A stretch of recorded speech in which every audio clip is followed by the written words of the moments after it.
Salam alaikum, bienvenue sur Recette Maroc, j'espère que vous allez bien. Aujourd'hui, je vous propose une recette de brioche à partager nommée brioche chinois. C'est fait à base d'une pâte très souple à brioche et garnie de crème pâtissière et chocolat. Voyez avec moi les étapes de la recette en vidéo.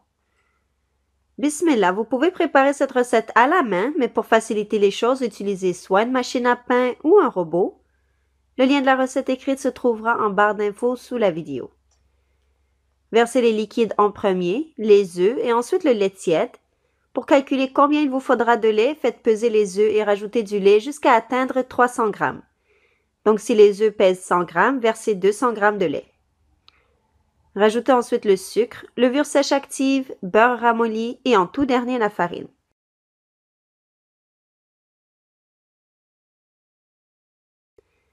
N'oubliez pas de rajouter le sel à la fin afin d'éviter qu'il soit en contact avec la levure, sinon la levure ne s'activera pas. Faites pétrir la pâte environ 5 à 8 minutes jusqu'à l'obtention d'une pâte souple, non collante. Couvrez et laissez reposer 1 heure et demie dans un endroit tiède. S'il fait froid chez vous, allumez le four pendant 2 ou 3 minutes seulement et éteignez-le. Ensuite, placez le saladier au four et laissez reposer.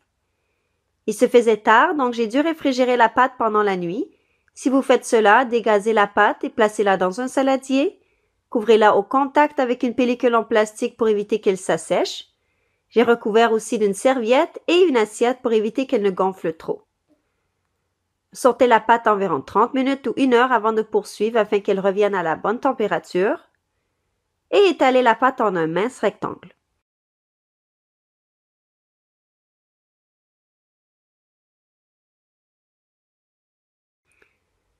Sachez qu'entre-temps, vous aurez le temps de vous préparer la crème pâtissière. J'ai publié la recette du millefeuille turc utilisant la crème pâtissière. Donc, je mettrai le lien en barre d'infos si vous voulez voir comment on prépare la crème.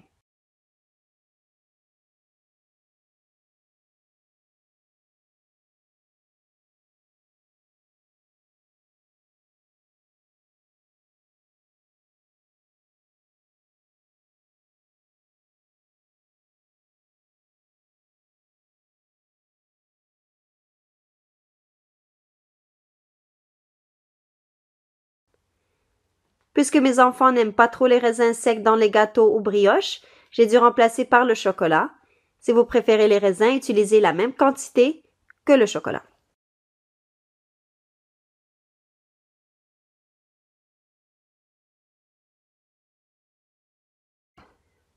Roulez la pâte sur elle-même afin de former un gros rouleau.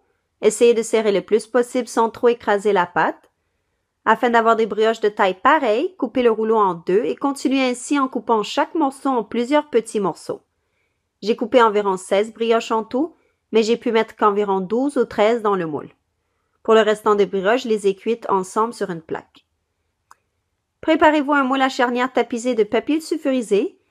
Huilez et farinez le moule avant de déposer les brioches. Essayez de garder l'ouverture de la brioche au centre du moule afin d'avoir un beau résultat. Elles doivent encore se reposer 1 heure afin de bien gonfler.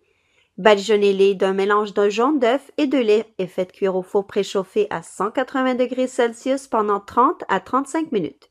Faites dorer le dessus des brioches aussi.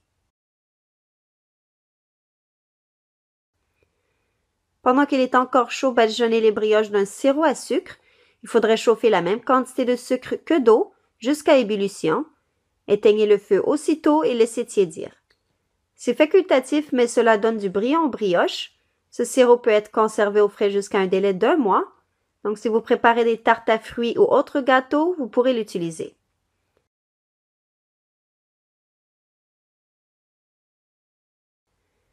Démoulez et laissez tiédir avant de déguster. Mais si vous êtes comme moi et que vous résistez mal aux brioches, goûtez-les aussitôt. Voilà, j'espère que la recette vous a plu et que vous allez l'essayer chez vous. N'oubliez pas d'aimer la recette et de vous abonner à la chaîne pour rester informé de toutes nouvelles recettes publiées. Je vous dis bon appétit et à très bientôt, Inch'Allah, avec une nouvelle recette.